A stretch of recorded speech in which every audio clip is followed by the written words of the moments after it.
ধরো প্লেনও আকাশে উড়ে, রকেটও আকাশে উড়ে, বুঝছো? তো একদিন রকেটের কাছে প্লেন বলতেছে, ভাই তুইও আকাশে উড়োস, আমিও আকাশে উড়ি, তো তুই এত জোরে কেমনে চলিস? রকেট তো অনেক জোরে চলে, জানা, অনেক জোরে চলে। আমি তো আকাশে উড়ি, বাট আমি তো তোর মতো জোরে চলতে পারি না। তো তোরও আকাশে ওড়ার ইঞ্জিন আছে, আমারও আকাশে ওড়ার ইঞ্জিন আছে।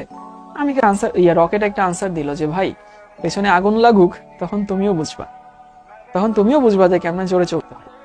তো তোমরা এখন যারা এইচএসসি পরীক্ষা দিবা আর কি, এই কিছুদিন পরে তোমাদের পরীক্ষা, তো তোমাদের অবস্থা এখন রকেটের মতো হয়ে গেছে, যে তোমরা এখন এমনিতে অনেক জোরে জোরে চলো, অনেক জোরে জোরে দৌড়াও, আর তোমাদের এই অবস্থাটা না কেউ বুঝবে না। মানে একটা স্টুডেন্ট এসএসসি পরীক্ষার আগে কি পরিমাণ মেন্টাল প্রেসারে থাকে, শুধু সে না, তার পুরো ফ্যামিলি যারা আসলে তাকে নিয়ে ভাবে, প্রচন্ড মানসিক একটা প্রেসার, একটা অনিশ্চয়তা, একটা টেনশন।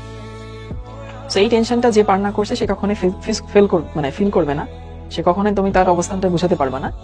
মানে এটা ব্যাপারটা এরকম যে ধরো একটা মানুষ নৌকা ডুবে গেছে, বুঝছো?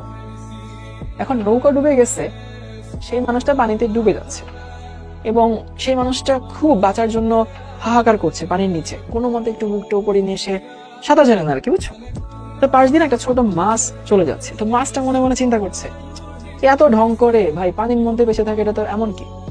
এখন পানির মধ্যে অক্সিজেন নেওয়া তো মাছের জন্য কিছু না, ওর জন্য তো এটা নর্মাল, কিন্তু সেটা তো তোমার জন্য নর্মাল না, আমার জন্য তো নর্মাল না, তাই না? তো ফ্যাক্ট হচ্ছে কারো পরিস্থিতি না কেউ বুঝে না, কাউকে বোঝাতে যাবাও না। মানে তুমি যে এখন কি পরিমাণ মানসিক প্রেসারে আছো সেটা তুমি জানো, আর তোমাকে নিয়ে যারা ডিল করে, যারা তোমার ভালো চায়, সে জানে।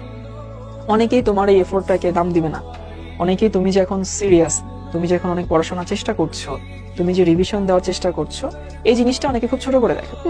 এমন কি, পরীক্ষা মনে হয় আমরা দেই নাই, পরীক্ষা মনে হয় আর কেউ দেয় না, পরীক্ষা মনে হয় তুমি বাংলাদেশে একলাই দাও, পরীক্ষা মনে হয় আর কেউ কোনোদিন দেয় না, এরকম নানান কথা বলবে। আর কখনোই তুমি নিজের অবস্থানটা তাকে বোঝানো দরকার নেই, তাকে বোঝাতে যেও না, কারণ তুমি বোঝাতে পারবাও না আসলে। কারণ কারো পরিস্থিতি কেউ আসলে বুঝে না, সবাই নিজেরটা চিন্তা করে। নিজের সমস্যা সবার কাছে সব থেকে বড় সমস্যা, নিজের বিপদ সব থেকে বড় দুঃখ আর কি। তো তোমার এখন কাজ হচ্ছে যতটা সম্ভব পজিটিভ থাকা যায়, পজিটিভলি নিজের কাজটা করা যায়, যতটা সম্ভব পজিটিভ থাকা যায়।